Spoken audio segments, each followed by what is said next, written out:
Tiger संरक्षण यानी बाघ संरक्षण की कहानी ढूंढ रहा हूँ मैं। मेरी दुश्मनी झारखंड सरकार या किसी सरकार से नहीं है। मैं तो एक ऐसी कहानी ढूंढ रहा हूँ जहाँ जिसके प्रेरणा स्रोत से हमारे झारखंड के फॉरेस्ट डिपार्टमेंट आगे बढ़ सके और बाघों की संख्या बढ़ाए, क्योंकि झारखंड में बाघों की संख्या गिरती जा रही है। और पन्ना टाइगर रिजर्व उस कहानी का सबसे बड़ा स्रोत है, क्योंकि 2016 में यहाँ पे बाघों की संख्या शून्य हो चुकी थी। उसके बाद इन्होंने अपनी अथक प्रयास से, चाहे वो बांधवगढ़ टाइगर रिजर्व से एक टाइगरेस लाना हो, चाहे आपका जिम कॉर्बेट से एक टाइगर लाना हो, कपल टाइगर ला के उन्होंने प्रजनन किया और टाइगर की संख्या शून्य से 16-22 कर ली। तो देखेंगे अंदर क्या है। और मेरा एक ही उद्देश्य है और आप सभी का एक साथ है। चलिए साथ मिलकर हम झारखंड की जो जंगल की घटती जा रही जंगल की सीमाएं हैं उनको समाप्त करें और उन सीमाओं को बढ़ाने का काम करें, क्योंकि सिर्फ वन जीव कम नहीं हो रहे हैं, हमारा जल जीवन भी वहाँ सिकुड़ता चला जा रहा है, हमारा जंगल छोटा होता चला जा रहा है। तो पन्ना टाइगर रिजर्व की कहानी आपको प्रेरणा देगा और इस प्रेरणा स्रोत के बल से हम टाइगर की संख्या अपने राज्य, अपने वन अभयारण्य यानी राष्ट्रीय अभयारण्य में बढ़ाएंगे। तो चलिए मिल के शुरू करते हैं और अंदर चल के देखते हैं क्या है असली नज़ारा। बाघ 21 हो या 210 हो, दिखना उसके ऊपर है। अगर वो चाहेगा तो दिखेगा, नहीं चाहेगा तो नहीं दिखेगा।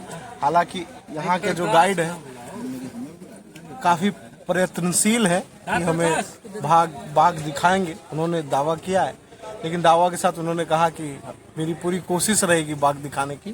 तो चलिए देखते हैं बाघ दिखे ना दिखे। लेकिन जब भी आप सफारी करने आओ तो इस मनसा से कभी मत आओ कि मुझे बाघ ही देखना है। जंगल का दीदार भी करो, और भी जानवर होते हैं हर एक राष्ट्रीय अभयारण्य में। तो इस अभयारण्य का मुख्य केंद्र तो बाघ ही है। देखते बाघ दिखे ना दिखे, बाकी जानवर दिखना चाहिए। और इसकी खूबसूरती कैसी है वो अंदर देखेंगे।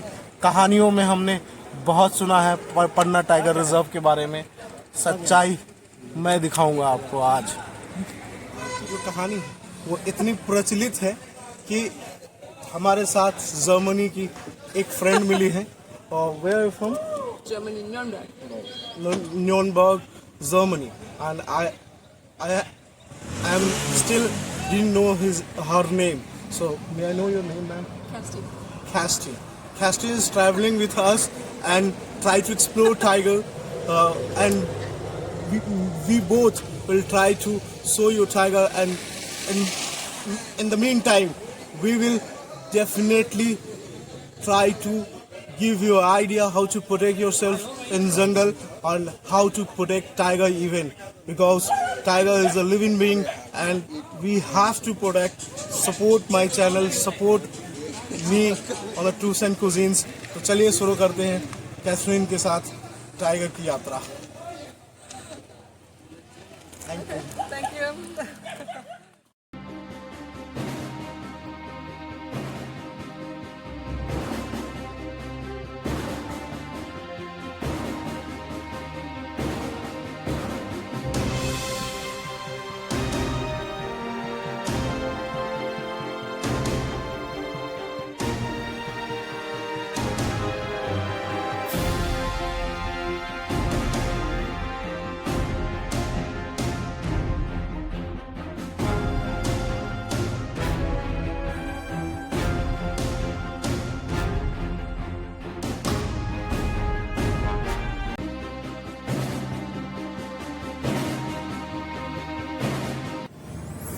अभी मैं असली जंगल का एक्सपीरियंस आपको दिखा रहा हूँ, बिल्कुल पैदल चल के। और आगे चल के मैं आपको दिखाऊंगा केन नदी, जहाँ पर हमारे बाकी के साथी गए हैं। पीछे कॉल भी चल रही है और सामने मेरे कैमरे के उस तरफ मगरमच्छ दिखाया जा रहा, तो हम जा रहे हैं उधर ही मगरमच्छ देखने। तो चलिए आपको ले चलते हैं, जल्दी जल्दी चलते हैं, तो सब भाग।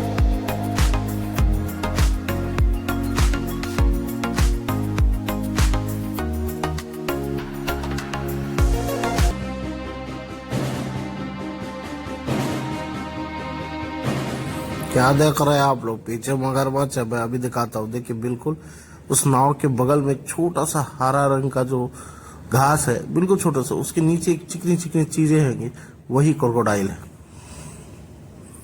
देखिए यही क्रोकोडाइल एकदम यहाँ पर, ये छोटा सा जो दिख रहा है घास जैसा, ये क्रोकोडाइल है।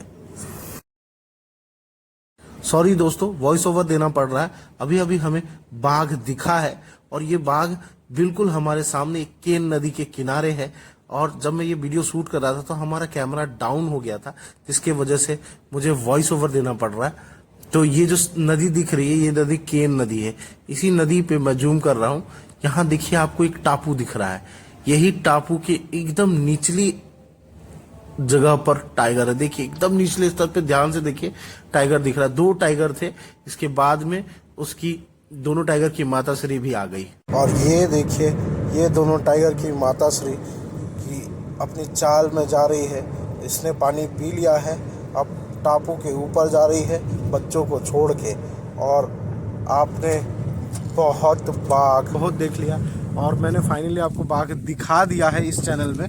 तो अब हम पैदल सफारी में आ चुके हैं केन नदी के किनारे, जहां लाखों साल पहले एक ज्वालामुखी फटी थी, जिसके कारण पीछे मेरे डोलमाइट, उसके बाद एक